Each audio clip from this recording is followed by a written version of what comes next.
Good evening, grave robbers, and welcome to the television graveyard. We are your TV necromancers, Lara Prince and Noah Houlihan. We have come here tonight to examine the spirits of television shows, to find out which ones could be resurrected, should be resurrected, and which ones should just stay doomed.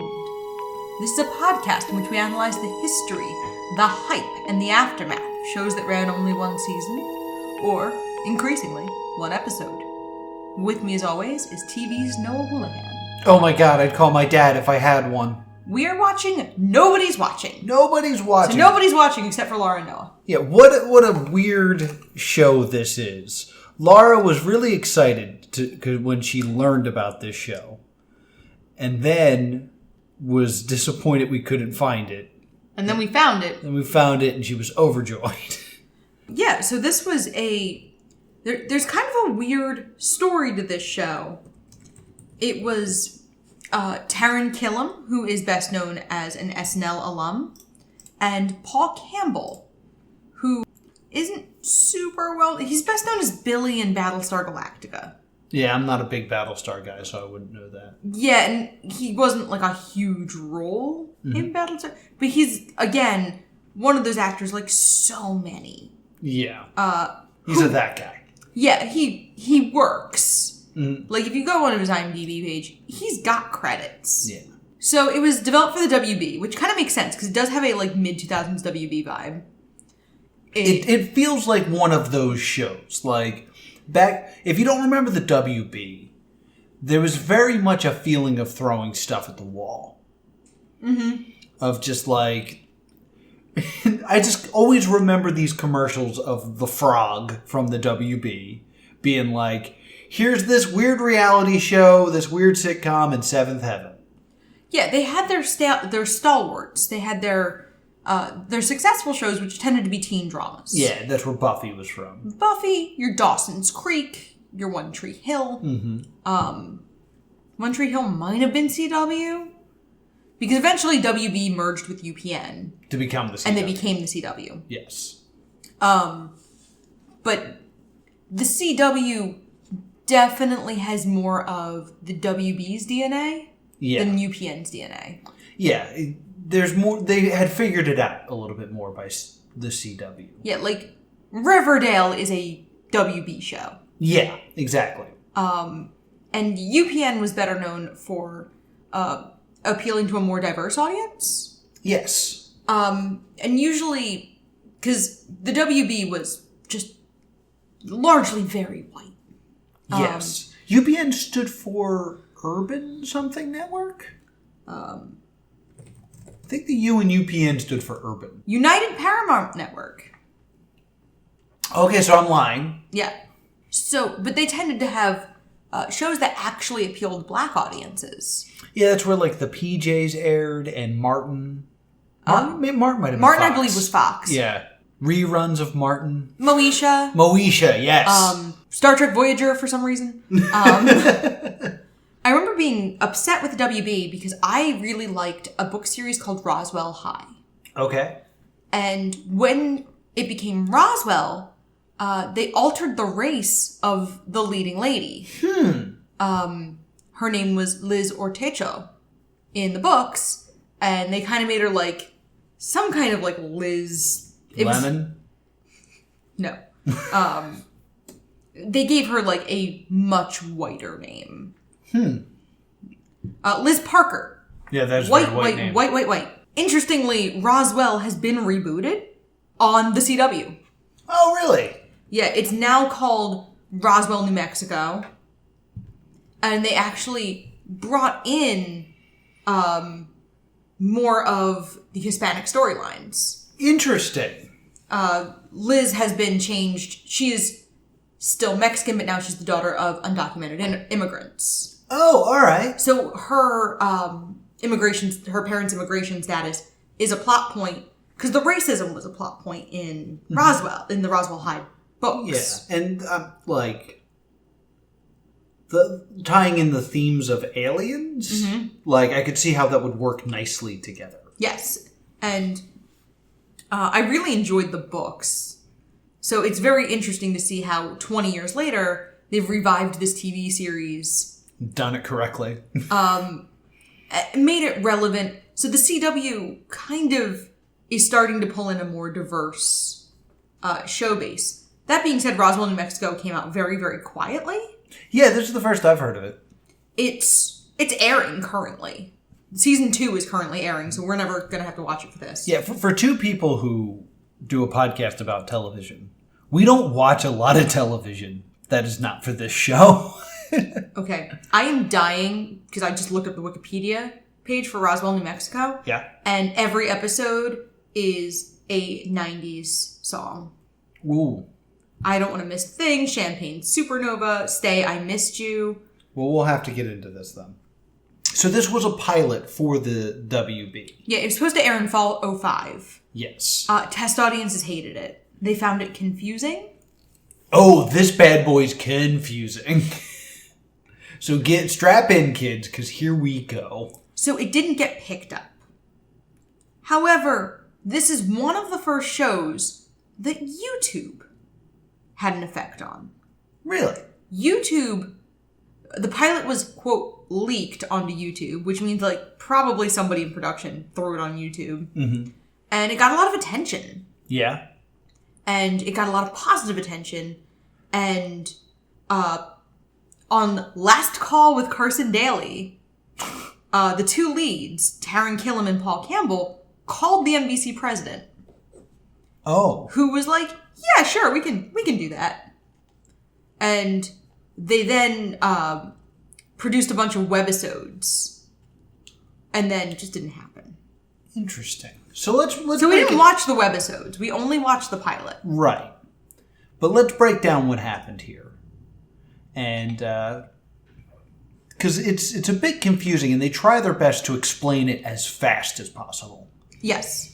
We open on these two guys who are doing this weird, like, audition tape. Yes, they're doing this, and honestly, this makes a ton of sense to me why YouTube YouTube was attracted to it, because it looks like a mid-2000s YouTube video. Mm-hmm. There's no production value, there's nothing fancy about it. And we meet Derrick, who is played by Taran Killam, and Will, who is played by Paul Campbell. Yeah. And they are big sitcom fanboys. Yeah. They name drop a ton of sitcoms, including my favorite sitcom, Voyager. Yeah. They're best friends, and they watch TV together. Yes. And they have a dog named Rufus. Because, correct me if I'm wrong, Will moves in with Derrick when his parents die? No. Okay, correct me. They did live together, though, right? Even No. though they were best friends? No. All right, I don't... They worked together at the same convenience store. Okay.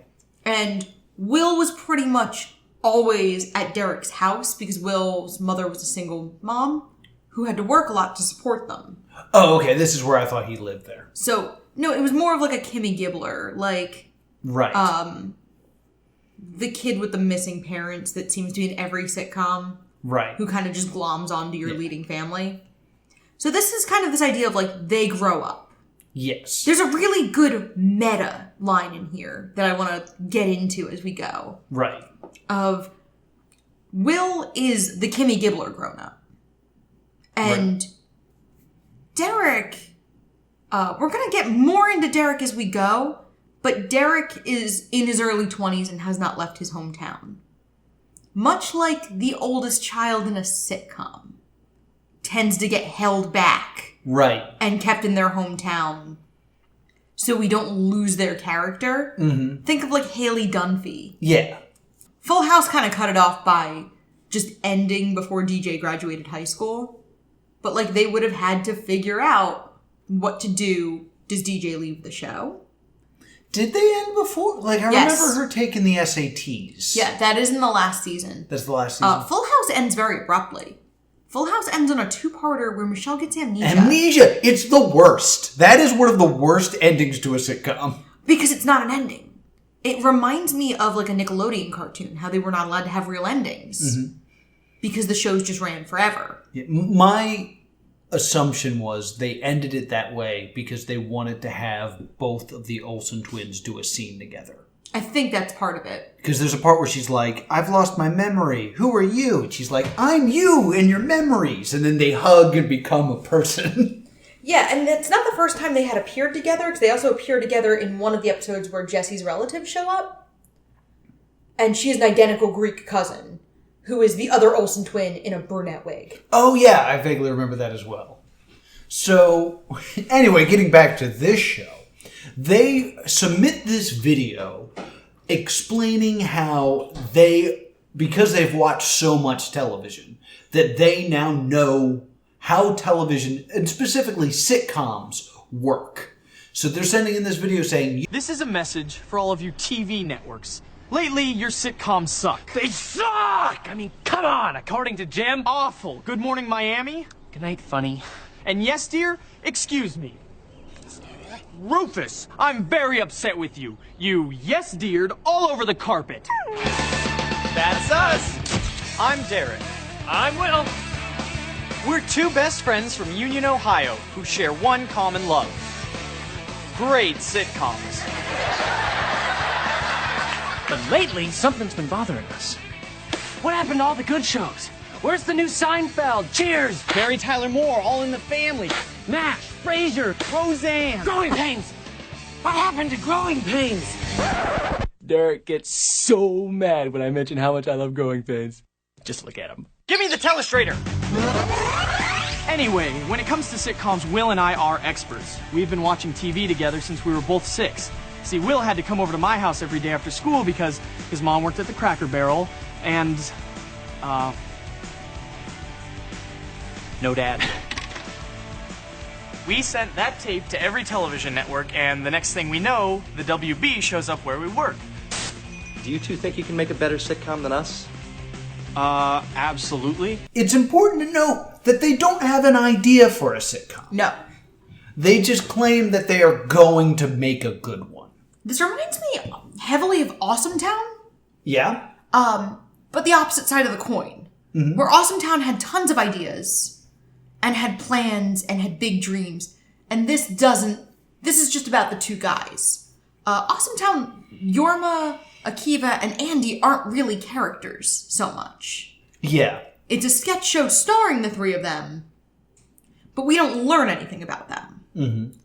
So they send that tape to every single network they can find, and the WB picks them up. Yes. And I have to say, I have a very personal connection with this, because back when there was a network called TNN. Do you remember that?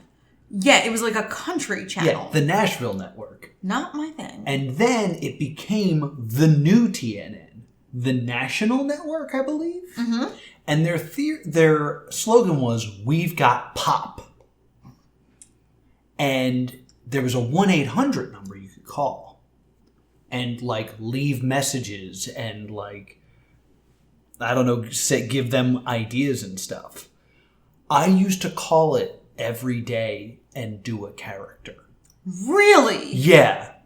And like, I was out of my mind because I was probably a freshman in high school when I was doing this, but I would call, do a character, and then end it with, "Gotcha! It's Noah Houlihan! Give me a show, you cowards!" So, you and I had a conversation yesterday off mic in our real lives about quarantine and about TikTok. Right. And how we kind of were laughing at people who were making fun of teenagers who do TikTok and being like, what would we have been doing if we had been quarantined? Yeah, we've been calling the National. That's what you were doing. Yeah. And I called them every day with a new character. And then one day I just called them and I was just upset it wasn't working. And I told them that, like, I called and just said, "This is Noah Houlihan. I'm giving up on you. You missed your shot with me." Oh my God. I just died of the cringe factor. Yeah, so you'll see TNN, which would then become Spike. And I think now they're the Paramount Network. Yeah, so you outlasted TNN. Yes, I still exist, and they don't. So suck it. Suck it, TNN, the Stay Tuned podcast. That's our new slogan. We got pop. Suck at TNN, suddenly Paul Heyman is sponsoring us. Friend of the show, Paul Heyman. Yeah. So, they, in the first couple minutes, show this video, and then they're whisked off into Hollywood. Yes. And the next thing we see them, where they're in a different living room. But this time it's a set. Yes. And there's a moment... There's a lot of fun with the set. They do have a really fun little vignette with messing with the set. Yes. Of, Will runs up the stairs and then just falls because the stairs don't go anywhere. Yeah. And then, picks up the books on the shelf and goes, fake books! And there's a neat little moment where they're sitting down and... I don't think there's a theme song yet. Derrick and Will go to Hollywood. They're gonna make a show that is really nice. That is the theme song, though. Yeah. They use that little jingle throughout the rest of the episode. And I didn't catch it at first, but it's a nice little brilliant thing. But before that happens, they meet with some two executives, Jeff and Roy, and Jill, who is the assistant. And they kind of give Jill to Derrick and Will. Oh, I thought that was after, but okay. And there's also... They do a cute, thing where they do the difference between video and film, where you see the different qualities. Yes! Which is a cool thing, because I remember as a kid noticing that soap operas look different, but not knowing why. Mm-hmm. So it was a cool moment of being like, oh, I would have learned that. And they show that they're going to live on the set. Yes.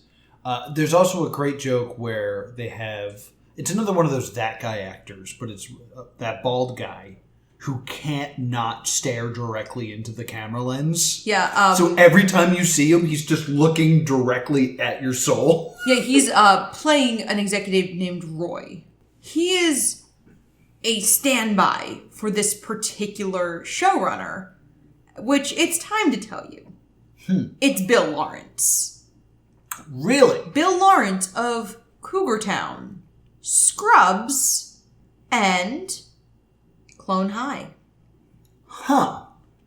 I was actually just running through to see if he did a voice on Clone High, because Bill Lawrence does tend to love reusing talent. Right. A lot of showrunners do.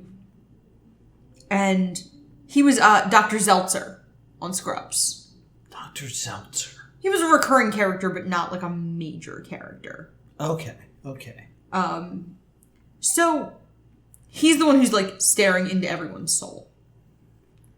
So, Will talks to the camera and does reality show style confessionals constantly, and Derrick hates it. Because Derrick doesn't like to talk about his feelings. Yes. And so Derrick, goes outside to get some air, and in that time, the studio audience shows up. Now, before we get into that studio audience portion, I want to say right now, I hated this show. Because I hated these two guys. Just the way that they talked was just so presentational, and I hated them. I was just like, why? They couldn't find two better actors? This is miserable. That all changes the moment the studio audience shows up. Yeah. Because the bit is, they have an office, which is a set, and a house, which is a set that they're going to live on. And there will always just be a studio audience there. They have an office, which is a set, and they also have a house, which is a set. And there will always just be an audience there, to provide, the laugh track. As soon as that happens, and there's a laugh track in there, it clicks that they're always acting like they're on a sitcom. Yeah. Because that's how they know how to exist in a world. Because that's all that they ever watched. And especially because Will, we established, doesn't really have a solid family life. Right. His mom works a lot of hours to support them. And his father's out of the picture. So Will's only sense of family is the sitcom. So, yeah, it is absolutely brilliant that and it's brilliant, but I could also see how it turns audiences off. There's 8 to 10 minutes of kind of hating these two guys who don't act like normal human beings. Yeah. For the reveal of it only makes sense in the context of a sitcom. So when they're outside the sitcom environment that's being created, they're still acting that way, and it's terrible. Yeah. And they do a fun thing where they just name states, and the audience goes wild for their state. Oh, yeah. Audience is here. This is weird. Name a state. New Jersey. Awesome! And? If you've ever been to a sitcom taping, the actors do stuff like that before the actual show. Yeah. So, it's this very interesting meta version of the show. And then, like, Will's trying to pitch ideas. And the one that I remember is Can't Stop Dancing. Can't Stop Dancing. Starring Ted Danson. And he, like, starts training Derrick to cheat out. Yes. Because there's cameras. And Derrick is standing with his back to the camera. Mm-hmm. There's a lot of, like, little stuff like that where it's basically they are now a sitcom. So they have to play by the rules of the sitcom, even though they exist in reality. There's so many layers to this. Yeah, and then Will hires Jill to work with them without running it by Derrick. Right. And this kind of also brings in... Jill plays a lot of roles here. Like, Jill is our entry into their friendship because they're established friends. So Jill's kind of that audience avatar new person that every sitcom's got to have. She's also the straight man to the two of them. And we find out that Derrick was accepted to Notre Dame, but he didn't go because he was afraid of leaving home. Mm-hmm. Which is when it clicks to me of like, oh, Derrick is also a sitcom character in and of himself. He's a sitcom trope. Because there's always when a kid hits that senior year of high school, you know, sitcom, they always get accepted to a school that's far away, and then something always happens. They end up living at home or going to, like, a college with all of their best friends. It's somehow in their own backyard, like Boy Meets World. Yes. Where, like, they all went to the same college, all lived in the dorms, but they were all, like, still a stone's throw from Feeney. No, Feeney works for the college. Yeah. He leaves the high school and follows them to the college. Right. But, like, they're still a stone's throw from their parents. Yeah. But live on campus. And I'm like, if you went to school 15 minutes from where you grew up, your parents probably didn't let you live in the dorms. Exactly. That's how many thousands of dollars. Mm-hmm. So then Will and Derrick joke that they want the Central Perk set, and then the Central Perk set appears from Friends. Yeah, they are actually on the set from Friends, which is weird because they're on the WB. Yes. It's weird to see a different channel's show. And it's really that set, and this is where they establish this amazing running gag. Brace yourself, because the guy who plays Gunther, right behind the pastry counter. Oh, man. I want to look, but I'm not gonna. What is wrong with you two? Will and I are in the middle of a 15-year-long game of Made You Look. And I'm currently ahead by a mere 8 looks. But unfortunately for Big Willie, I'm not biting. And he ends up looking, they say made you look, and he's actually there. Yes. Like it's all of them. James Michael Tyler kind of, like, makes fun of them a little bit. And then, like, Jill throws him off set, and the audience boos her. And she goes, like, you're right, that was mean. Yeah, for as, like, fun as the scene is, it doesn't do much in terms of, like, a function in the show. It does nothing for a pilot that needs to establish a lot. All that it's establishing is the made you look running gag, and this idea of this show will reference other shows. And the show is your wish is my command, and that Derrick and Will can get whatever they want. Yeah. So I'm trying to think what year was this? This would have been for fall 2005. 2005. So what else is on the air? They could have ended up on How I Met Your Mother to starting, maybe? Top shows 2005. They could have been on Two Guys Go on a Pizza Place right before it ended. So 2005 was kind of a dark time for sitcoms. I'm in college and I'm not watching TV. Same. I just looked up top-rated television programs 2005, 2006. I'm Survivor. 2.5 Men. Oh, okay. That would have been fun. Is the only sitcom. Oh, The New Adventures of Old Christine. Okay. I don't think a lot of people care about that one, but... Yeah, and then, I went back one. Everybody Loves Raymond is still on. Okay, so, they could have had... When they're filming this. Yeah. Ray Romano would have been cool to see on this and stuff like that. So they're kind of establishing, we're in the sitcom universe, so any past sitcom or current sitcom could also still filter in here. Because we will see more past sitcom legends in a little bit. Yeah, they definitely... And it's a pilot, so they're trying to bring out big names and big sitcom references because they want this to feel authentic. Right. Derrick talks about the things you can't say on television. There's a good joke of you can talk about the character boner, but you can't talk about having a boner. Yeah, and that gets bleeped. And Derrick gets called in by Roy and Jeff, the executives. And Jeff's like, Will isn't working. We'll let you do the show without him. And Derrick takes it. Yeah, he's like, I'll take that deal. We then see, this is intercut with Will finding a girl getting caught in the sprinklers who gets fired from the WB gift shop. And he calls her Wet Girl. Yes. Because she's been caught in the sprinklers. Mm-hmm. And she's very pretty and very blonde. Very wet. And she's kind of like a damsel in distress. And he is talking to her about how Derrick always has its back. Mm-hmm. And then as soon as Derrick sells Will out, Jeff's like, you know what? No, we can keep the show running. We'll reassess this in a week. So now we have that there's footage of Derrick selling Will out. Right. When Derrick comes back, Jill immediately is like, oh, Will hired another girl.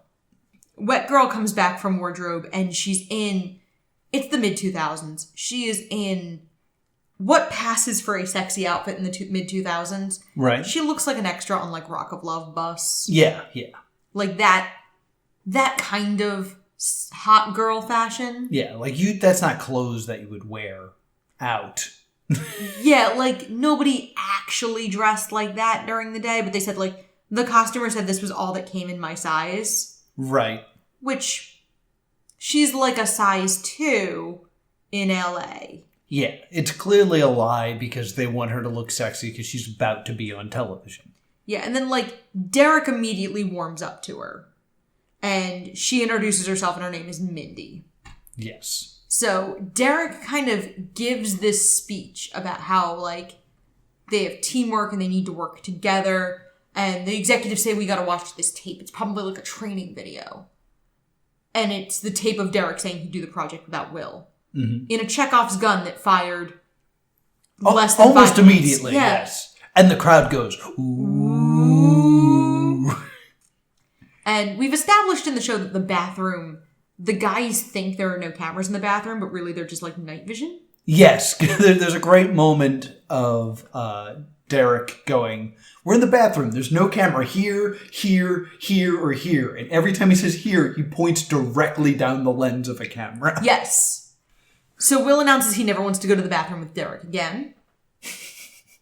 And he brings up being fatherless to a video guy. Because every time one of them leaves the soundstage, a video crew follows them out. Right. And he says, the closest things I've ever had to a dad are Mr. Cunningham, Uncle Phil, and Dr. Seaver. And Mindy and Jill don't get along. Right. It's this very tired, Jill is supposedly smart, Mindy is supposedly hot. Never mind that they're both very attractive, just one's wearing a suit and one's been scantily clad. It's very tired, but that is 100% the point. Yeah. Mindy kind of says that, nothing's ever come easy for me, and Jill freaks out because Mindy is, hot and blonde and has just stumbled her way into a job. Right. And then Derrick kind of snaps at her of oh, every job you've been in how many assistantships, and you're 24, which means none of your bosses liked you and were happy to give you up. And then Zan. Will comes across Mr. Cunningham, Uncle Phil, and Dr. Seaver. Yes! And Will Alan Thicke. Will begs Alan Thicke for advice. And Alan Thicke's like, I'm not going to help you. They're all going on Hollywood Squares. That's right. And then Alan Thicke finds out that there's a live audience. And we smash cut to him showboating, much to the joy of the live audience. I think he's just singing the Growing Pains theme. Yeah. Show me that smile again. Show me that smile. And the audience is eating it up. And then he goes and talks to Jill. Because Jill is talking to Will and, like, kind of acknowledges to Will. She's like, you know, I would want my friend to come talk to me if I had any friends. And then Alan Thicke goes up to her and he's like, you know, I'm really proud of you. And does the sitcom dad thing. Yeah. And she just goes, I'm not going to sleep with you. All right, bye. And we find out that Mindy genuinely cares about Derrick, but we find out she's a hired actress. Yes, that the studio executive who's creating this show has sent in to kind of turn them against each other, so there will be interesting footage for this reality show about them creating a sitcom. Which we find out was the whole plan. Which is the whole plan. Like, I think they're not even going to make the sitcom. Right. Like, they're just going to make this reality show weird sitcom thing. You don't stop messing with these two, they'll never come up with a decent sitcom. I don't care if they come up with a decent sitcom, Roy. Do you not get this? That is not the show. This is the show. They tell her to flirt with Will, but she, like, admits she's made a connection with Derrick. And they say a bunch of really sexist things to her. They call her an ugly girl in a pretty girl's body. Yeah. They say, make out the handsome guy or we'll find someone who will. And one of my notes here says Madonna horror complex of, like, Jill is not treated as sexual because she's straight-laced. Mm-hmm. And Madonna, like, so she's like the Madonna in the Madonna horror complex. And Mindy is treated like the whore. And they put her in, like, scanty clothes and they tell her to flirt with people. Right. And the women in the show are treated really poorly because it's the mid-2000s. And this is like, women are not treated well in mid-2000s sitcoms as it is. And which, again, I think this is happening on purpose. Yeah, like, to show that.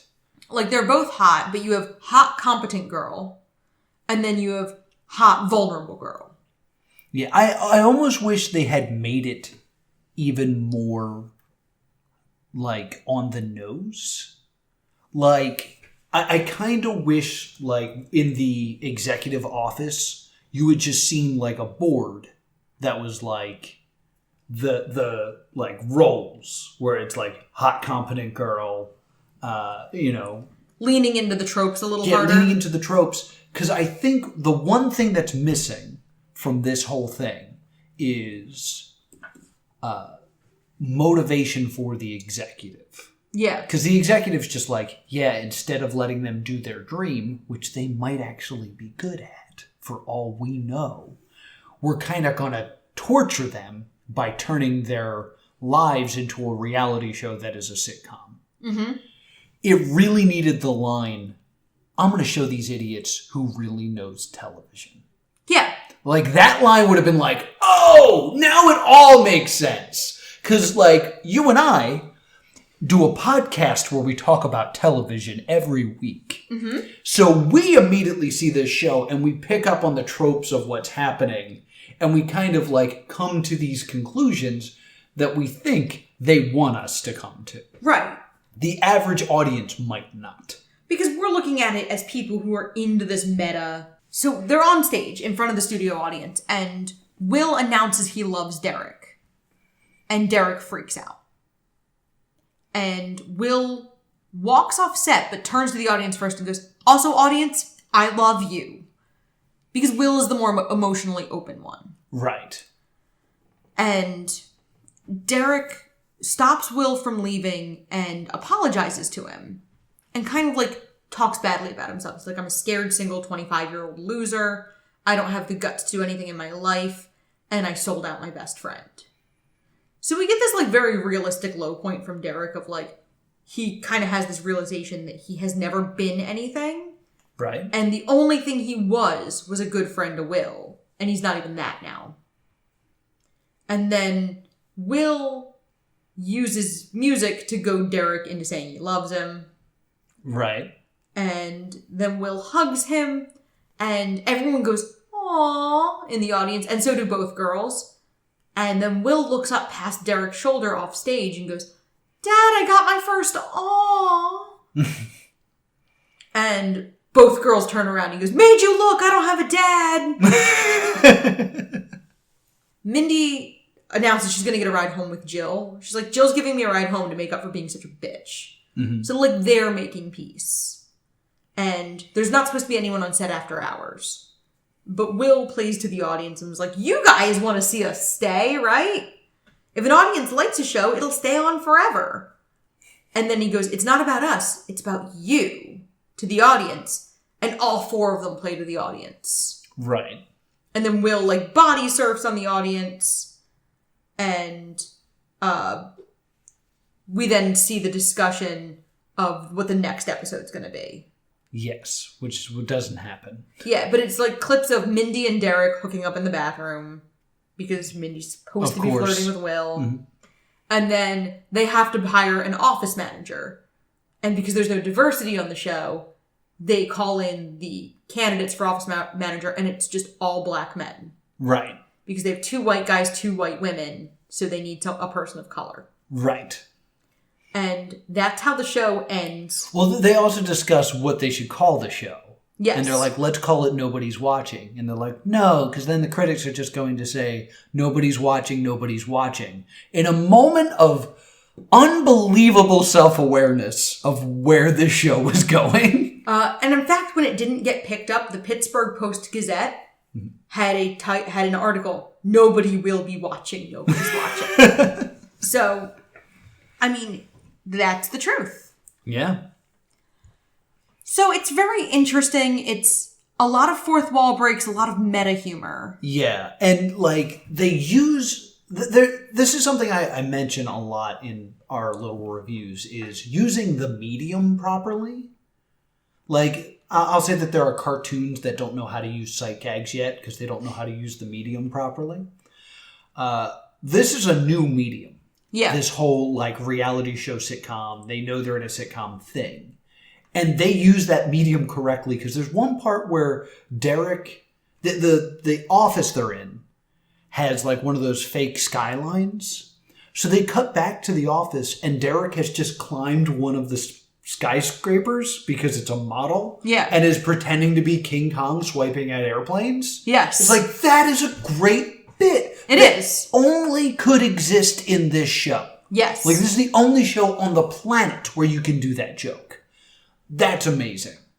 I think they do a lot of stuff like that where it's so unique to this property, where it's like creating a brand new idea. Yeah. But it's so new that it's confusing. So, these characters have shown up a couple more times in Bill Lawrence properties. I'm not surprised. They're in Scrubs. Oh, yeah. There's just a sequence where JD walks past them. Oh, that's a fun little cameo. Yeah, like there's all these little bits. They do these little webisodes about other shows, which we didn't watch because they weren't really part of the TV show. They were, auxiliary and not part of the show. I just remembered who Bill Lawrence was. Yes. In Scrubs. Yes. He's the doctor who rapes people.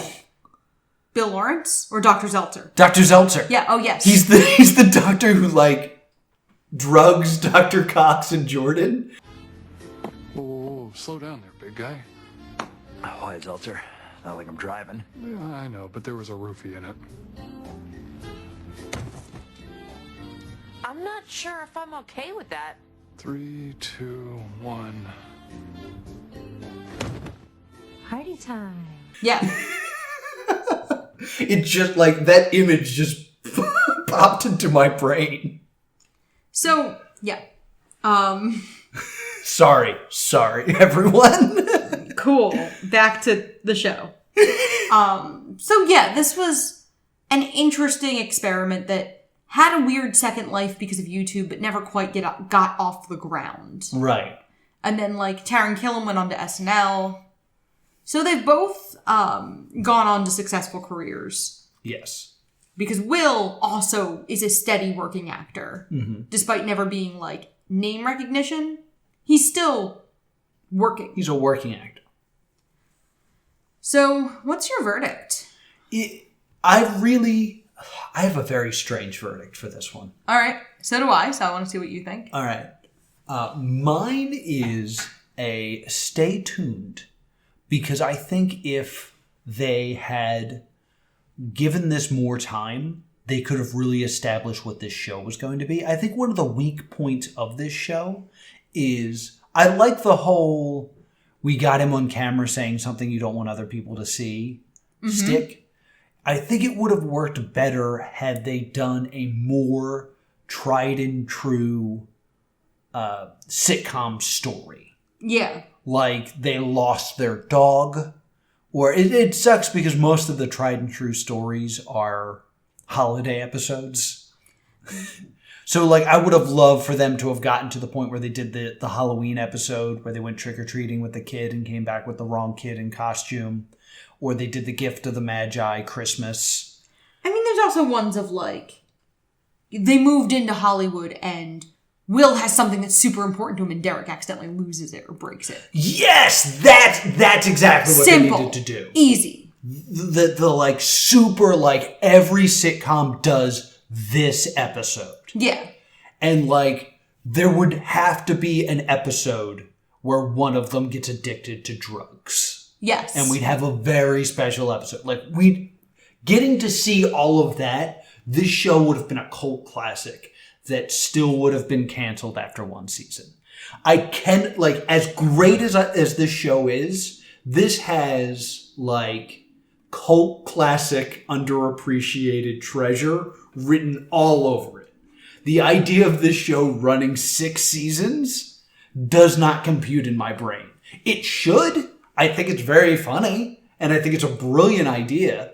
But for me to say stay tuned, I know for a fact it could never get more than a season, as great as it is. So I have a differing opinion. Yeah?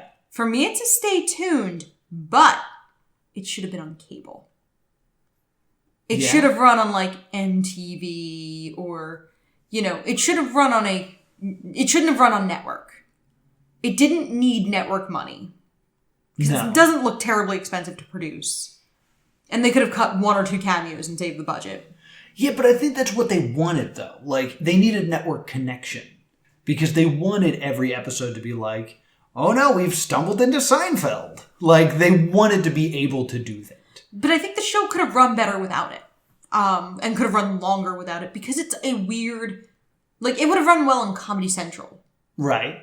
Who could have promoted it as what it was, put it in, like, a late night block with, like, UCB and Stella and shows like that are more, like, thinking comedy shows.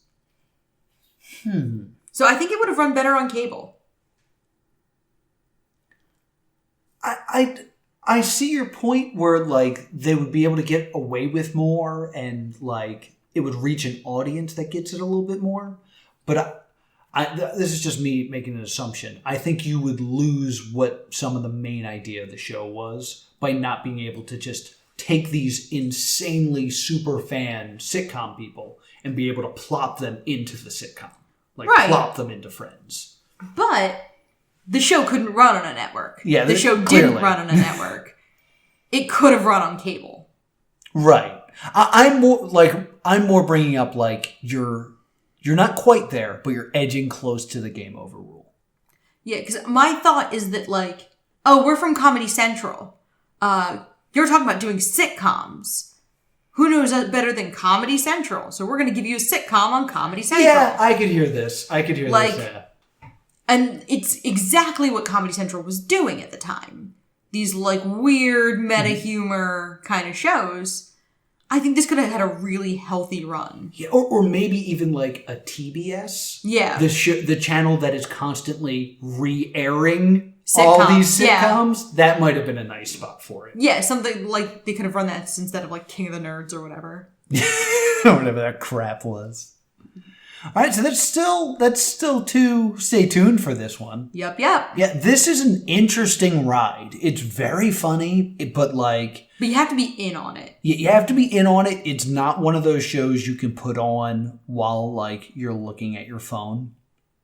Because it requires your attention, because it's such a new concept. And, like, there are a lot of visual gags. Yeah, there's a good amount of visual gags in this one. So what are we watching next week, Noah? Next week on my dimension, we are doing... Yeah, let me just actually run down the plan for the upcoming weeks. Next week, we will be doing... John Mayer Has a TV Show? Yep. It was a one-episode wonder that aired on VH1, starring John Mayer, where they basically just gave him an hour of television and was like... All right, the half hour of television. And was like, yeah, make a show. And he made one episode, and it's real weird. Yep. And while I've never seen all of it start to finish, almost every segment from it has appeared on some sort of best of top 10 list I've seen. Yeah. So I'm very curious to see it as a whole. That should bring us, if I'm doing my math right, up until June. Yes. And June will officially be YouTube Red / YouTube Premium month. And we were going to do a month of one-season shows that aired on YouTube. Yep. So get excited for that. Hype. Thank you to Grave Robber M. Yeah. Where can people find us? You can find us on Facebook and Twitter at Stay Doomed, or on email at thestaydoomedshow@gmail.com. And if you want to talk to me about Clone High... because this was made by the same guys who made Clone High, and Clone High is like the best thing we've watched on this show. I'm at TV's Noah. And if you want to get, like, real into, like, the tropes of sitcoms, like, real into them, I'm at Priorities. Until next time, stay doomed.